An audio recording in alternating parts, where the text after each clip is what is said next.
তথ্য কপিলী বৰিয়া ৰাইজ আজি অৰ্থাৎ 1/7/2024 তাৰিখে বিয়লি 3 বজাত উমৰাংচুত খান্দুং বান্ধ মুকলি হোৱাৰ বাবে কপিলী নদীৰ জলপৃষ্ঠ বৃদ্ধি পোৱাৰ সম্ভাৱনা আছে। কপিলী নদী আৰু ইয়াৰ আশে পাশে থকা লোকসকলে নদীত মাছ ধৰা, গা ধোৱা, নাও চলোৱা, নদীৰ ওপৰত বা ওচৰত আন যিকোনো কাম নিষিদ্ধ কৰা হৈছে। ধন্যবাদেৰে কামপুৰ ৰাজচক্ৰৰ বকুলগুৰি গাঁও প্ৰধান।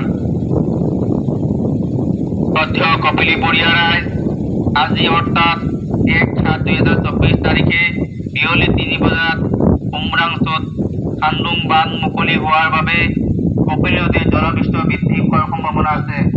কপিলী নদী আৰু ইয়াৰ আশে পাশে থকা লোকসকলে নদীত মাছ ধৰা, গা ধোৱা, নাও চলোৱা, নদীৰ ওপৰত বা ওচৰত আন যিকোনো কাম নিষিদ্ধ কৰা হৈছে।